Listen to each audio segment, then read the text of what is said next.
Saya itu karena di rumah biasa nikah muda itu biasa banget. Saya itu dipaksa buat nikah. Ya sebenarnya kalau ngomongin ibu, siapa sih yang gak terharu kan ya? Ya, halo Ma. Ya.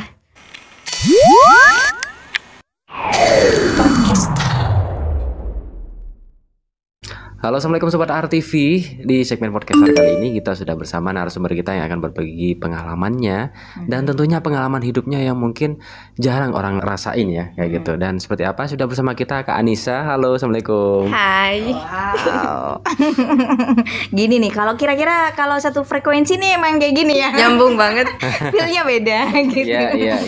Jadi sama-sama anak jurusan komunikasi. ya. Oh, jurusan komunikasi. Komunikasi dan penyiaran Islam, kebetulan. Alhamdulillah. Tapi di balik itu semua beneran ada pengalaman yang mungkin ya bisa dibilang masa lalu yang bisa jadi pembelajaran mungkin ya. Kebetulan gitu, Mas. Kebetulan. Iya. Tapi sebelum kita jauh ke itu, kita dapat info kan kalau Kak Anissa ini blasteran kan ya. Oh iya. Iya kan, bener kan? Oh ya? Blasteran. Orang tua? Kalau boleh tahu blasteran mana? Oke. Jadi orang tua bapak ini dari Filipina, ibu yang Madura. Oh, Iya. Ketemunya di Arab. Oh, di Arab Saudi. di Arab. Tapi kita kan penasaran ya, kadang orang tuh merasa jadi anak blasteran tuh enak. Bener nggak sih gitu? Kenapa? Gak enak. Iya kalau misal kehidupannya itu ngalirnya tuh enak didukung sama alam. Kalau enggak ya gak enak. Berarti tetap nggak semuanya, ada hal-hal tertentu ya mungkin. Betul. Gak enak semuanya. Tapi bisa nggak sih bahasa Filipina? Wah, jangan ditanya. Gak bisa.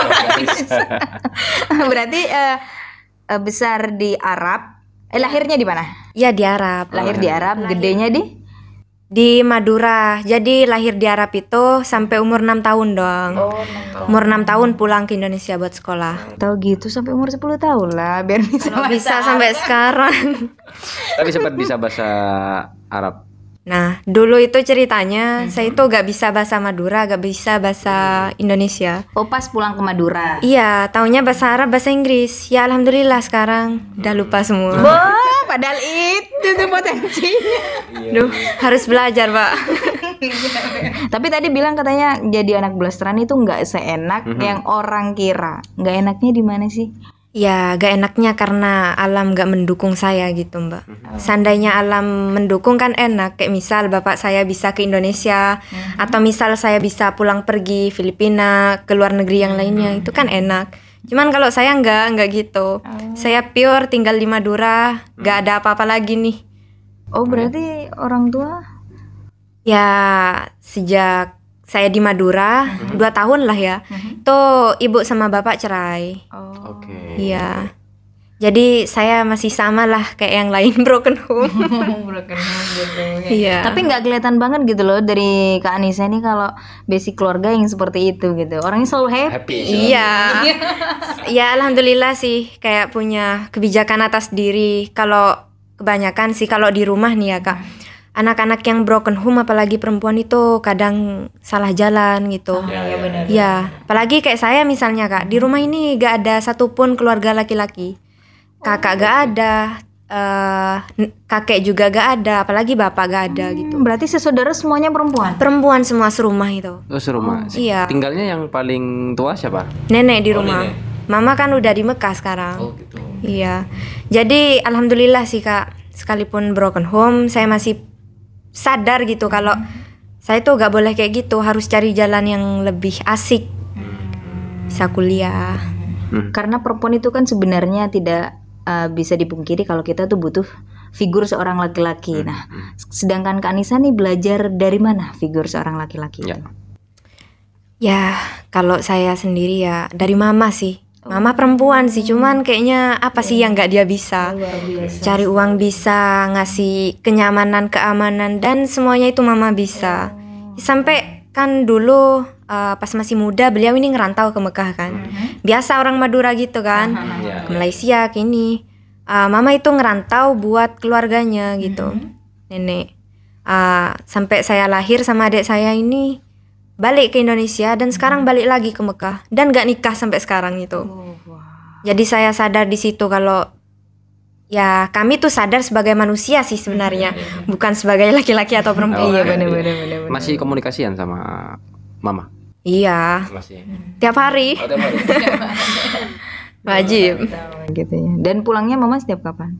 Gak pulang. Dah lama gak pulang. Dari pas saya diantar ke Indonesia 2 tahun kemudian balik sampai sekarang gak pulang. Pulangnya kalau saya mau nikah katanya.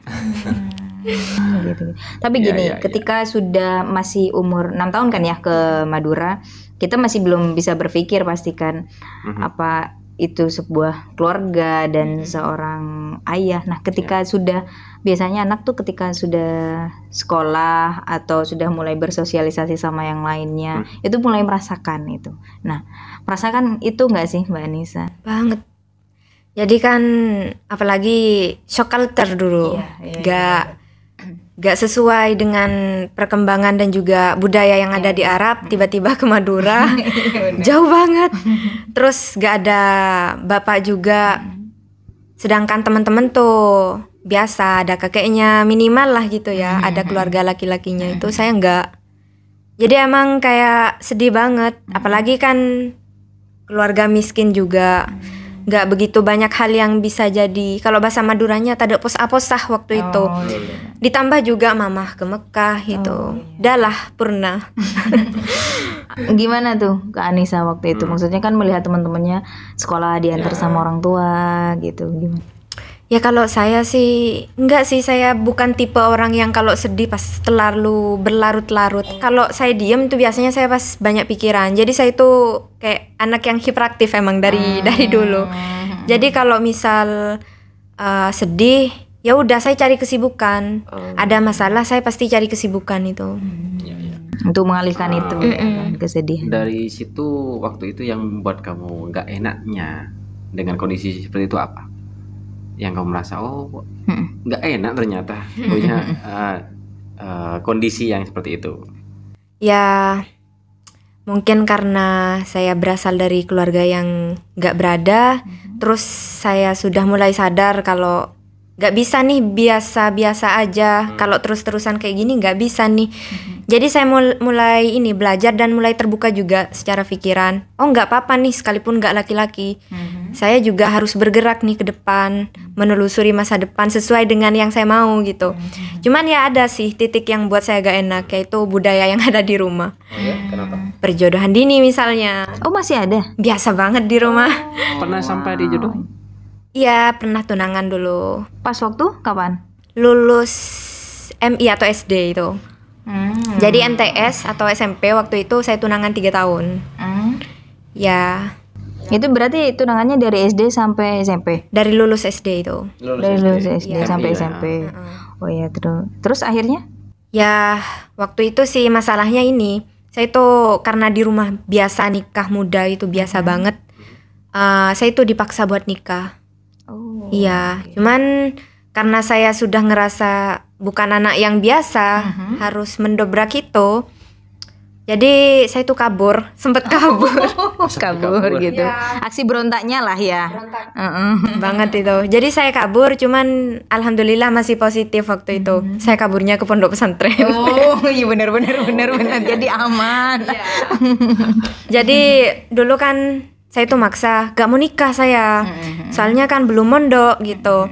Ya udah kalau mau mondok saya anterin 3 hari lah gitu kan. Enggak mau, saya takut nanti belum berani ngambil resiko dengan pernikahan kayak. Duh gimana ya kalau nikah itu. Nah, terus waktu itu kan kamu kabur tuh. Berarti setelah 3 tahun atau sebelum? Pas mau masuk MA itu. Oh setelah 3 tahun berarti. Setelah 3 tahun saya itu kabur ke pondok itu.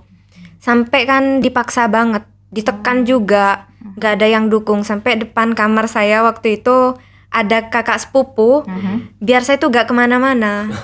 Ada yang jaga. Iya, cuman saya kan ratu drama di rumah. Ratu drama. Iya, jadi saya tuh kayak acting di rumah mau kamar mandi atau kemana gitu. Ada yang nunggu udah di luar nih, di luar rumah. Jadi saya tuh nyelonong kabur saya. Gak punya uang kak waktu itu. Biasanya kan kalau di kampung tuh jajan tiap hari palingan 2.000 tuh. Ya saya juga segitu di rumah. Jadi saya tuh nabung kalau nggak salah 100.000 berapa gitu buat saya daftar MA. Waktu itu calonmu sama seumuran atau sudah Udah wisuda. Oh, sudah wisuda. Udah kuliah lah ya. Udah. Gitu. Iya. Tapi kamu kita flashback lagi gitu. Kamu ketika di tunangan lah ya. Itu kamu pernah ketemu nggak sama orang? Iya. Maksudnya pernah jalan gitu? Enggak sih, enggak pernah jalan. Cuman kalau main ke rumahnya iya. Saya itu diajak waktu itu. Kalau apa Lebaran itu kan enggak? Oh iya. Harus main gitu. Iya. Saya sebenarnya gak risih. Soalnya malu dulu di rumah enggak seaktif ini gitu, Kak.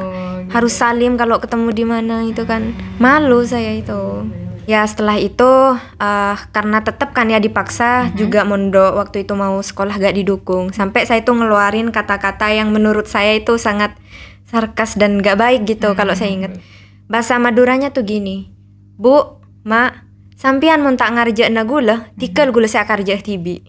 Gitu. Jadi karena emang gak ada nih, kayak mustahil saya bisa sekolah apalagi kuliah, Kak. Mustahil banget. Tapi orang tuamu, ibumu waktu itu di situ gimana ke kamu? Ya ibu kan sebenarnya yang paling ambigu andilau itu ibu. Iya, soalnya kan beliau ini perempuan ada di Arab, juga dituntut buat pulang sebenarnya. Saya juga kan gak minta ibu buat tetap di Arab sampai sekarang kan. Saya juga ngejamin itu kemarin pas mau kuliah pulang, karena saya pasti berusaha sendiri, gak apa-apa sekalipun perempuan gitu saya pikir. Ya alhamdulillah dapat beasiswa juga. Cuman ternyata ya namanya orang tua mungkin ya, Kak. Iya. Kayak enggak, saya takut nanti kamu butuh apa, saya tetap harus kerja. Kalau di Madura saya bertani gak seberapa. Iya benar-benar. Gitu. Dan waktu itu kamu kabur kan ke pondok pesantren, nggak ada yang tahu? Mau tahu? Ada ketahuan, kita ketahuan. Iya, ketahuan. Saya itu lucu emang sih, gerakannya emang selalu lucu di rumah. Iya, ketahuan kan adik saya kebetulan ini agak tomboy gitu, dia yang nganterin. Pulang dia cerita kalau Mbak Nisa nih ada di pondok. Tapi dia gak mau pulang. Kalau sampai didatengin dia pasti nanti nekat ngelakuin hal yang lain. Jadi kan ini sudah hal nekat pertama yang saya lakuin. Jadi pastilah mereka mikir resiko ke belakang. Jangan-jangan Nisa mau kemana lagi nih. Oke. Dan habis itu nggak dipaksa? Gak. Oh enggak. Akhirnya maksudnya untuk bisa memutuskan akhirnya disudahi gimana itu? Ya mungkin mereka udah sadar dan menyerah sih. Mau digimanain pun. Ya Anissa itu gak bisa terlalu diatur emang orangnya. Berarti kamu masih mendukung ya untuk yang maksudnya perempuan itu harus punya hak sendiri gitu ya? Iya, Kak. Karena kalau kita lihat atau mungkin kita fokus dengan budaya-budaya yang lama kayak gitu, pastinya kan kita harus nikah di usia segini ya gitu. Tapi rata-rata di sana nikahnya perempuan itu umur berapa sih? Ya biasanya tuh lulus MTS tuh biasa. Ada sih, tapi sekarang alhamdulillah kalau di daerah saya sudah mulai pudar. Apa jangan-jangan nyontohin kamu ya? Ya mungkin karena kan teman-teman sebaya. Oh, niru deh jadinya. Mulai berani juga gitu. Kadang juga terharunya itu ada orang tua yang sampai nangis gitu datang ke rumah saya. Ayo nak, gimana biar anak saya juga bisa sukses. Bu, saya belum sukses, Bu. Cuman karena saya dapat beasiswa mungkin ya, terus saya bisa tetap terjaga mungkin. Tapi kan Kak Anissa ini di luar dari Pamekasan. Ya, di Sumeneb saya, Kak. Di Sumeneb ya. Tapi itu memang budayanya emang sudah biasa kayak gitu. Beberapa daerah di Sumeneb masih. Beberapa ya masih. Ya. Tapi kan gini, sebagian orang mungkin mendukung hal itu.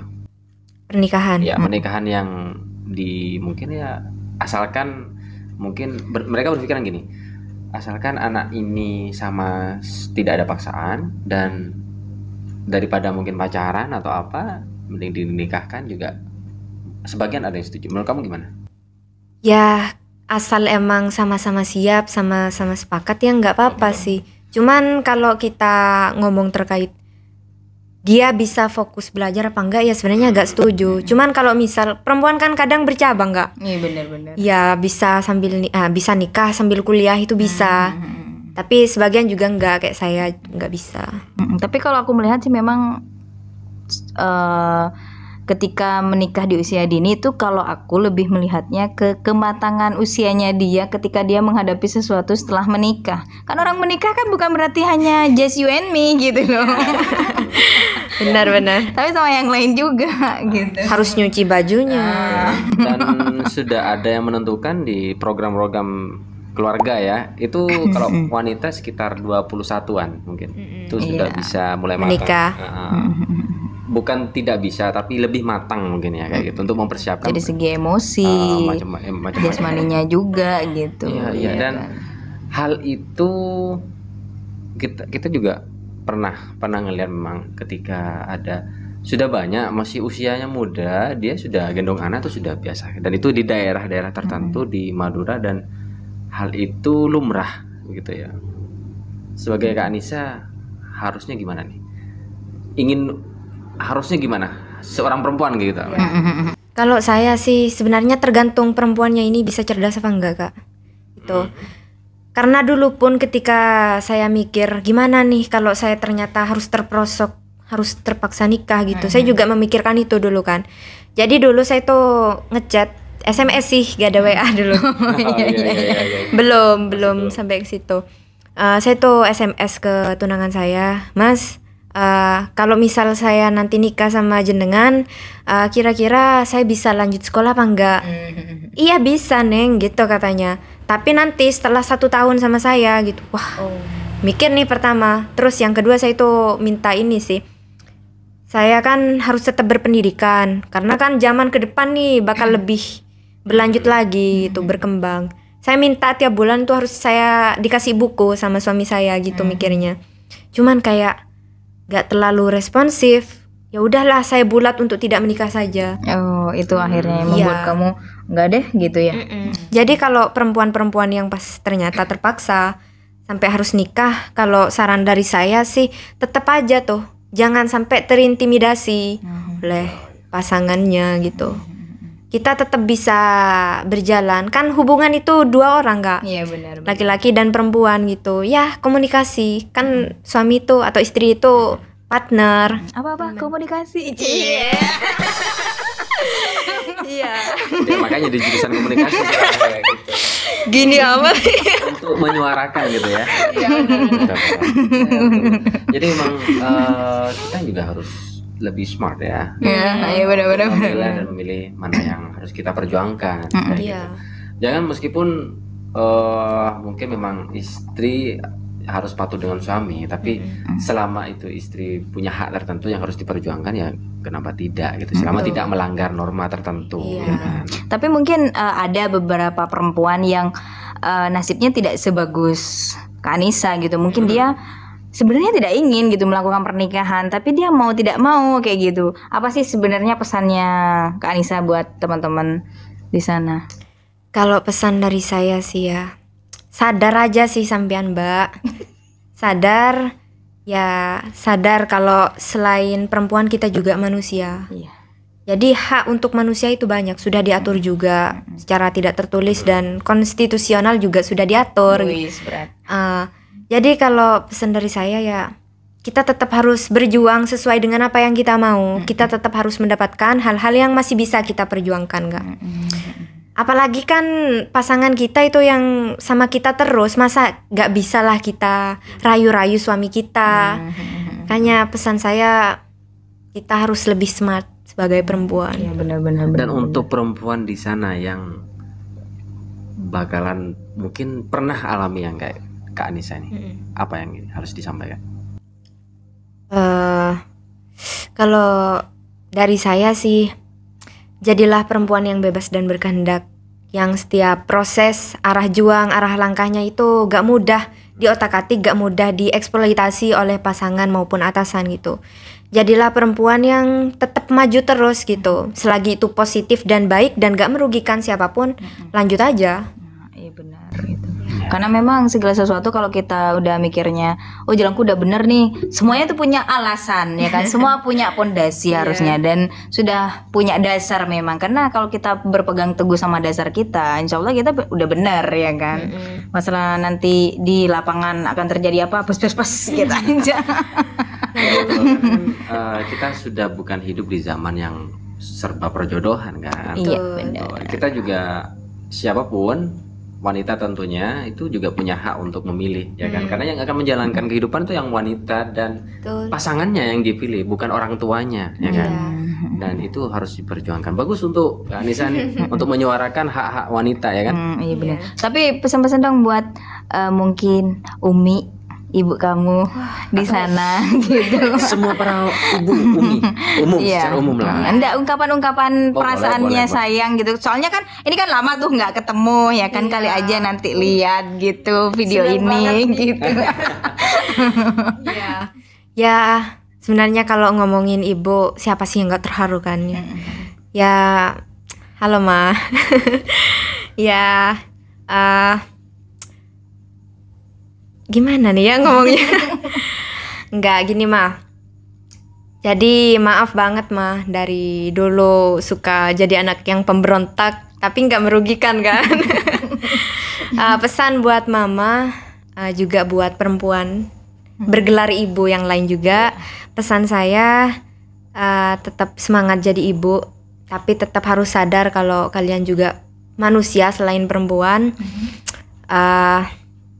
Didiklah anak sesuai dengan zamannya gitu, dan didiklah anak buat berani tapi tetap dalam pengawasan gitu. Ya karena itu yang saya dapetin sekarang dari mama. Jadi dulu kan saya itu gak boleh bikin medsos, gak boleh karena rentan kan, takut ini. Terus juga gak boleh kemana-mana. Dulu gak tahu saya bahkan Pamekasan itu apa. Baru tahu kemarin. Sekarang udah banyak tahu. Iya. Tapi ternyata ketika saya gak terlalu dikekang ya, alhamdulillah sih saya bisa belajar. Tapi tetap saya sadar, oh iya kan saya dipercaya nih sama mama. Oke, saya jaga percaya itu. Itu tuh yang paling penting ya kan, karena itu bisa menjadi apa ya, alarm ya buat kita ketika kita sudah dikasih kepercayaan, kita harus ngejagain kepercayaan itu. Betul. Mantap banget.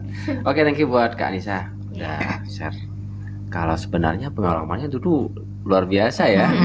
Harus melewati untuk soal perjodohan ya kan? Dan itu nggak mudah, di tengah semuanya pro dan kita cuma satu yang kontra ya kan. Alhamdulillah bisa terlewatkan. Ya bisa terlewat. Dan itu hanyalah just ya masa lalu lah ya. Cerita yang indah akhirnya ya kan sekarang. Jadi pembelajaran dan bisa sampai di sini. Kalau kata Cak Lontong itu kan, hidup yang tidak dipertaruhkan tidak akan pernah dimenangkan. Mantap. Iya benar. Ayolah bertaruh. Sudah ada penemukan pasangan mungkin? Belum. Belum. Berarti fokus gitu ya dulu ya. Sobat RTV di sana ada yang ingin tahu sosmednya mungkin? Nama sosmednya apa? Boleh lah. Anissa Nizara Min. Oke, thank you buat Kak Anissa. Semoga sukses, cita-citanya tercapai dan menemukan pasangan yang sesuai dengan keinginannya. Amin ya Allah. Dan yang penting pendidikan dulu lah ya. Diselesaikan eman ya. Sudah ada di tahap ini, memperjuangkan sejauh ini, pendidikannya diutamakan juga. Iya benar. Bismillah. Oke, thank you udah hadir di studio kita kali ini. Semoga bermanfaat buat yang nonton ya. Amin. Dan juga buat sobat RTV yang nonton, thank you sudah nonton sejauh ini. Ambil positifnya dan buang negatifnya. See you in the next video. Bye bye. Assalamualaikum warahmatullahi wabarakatuh. Bye.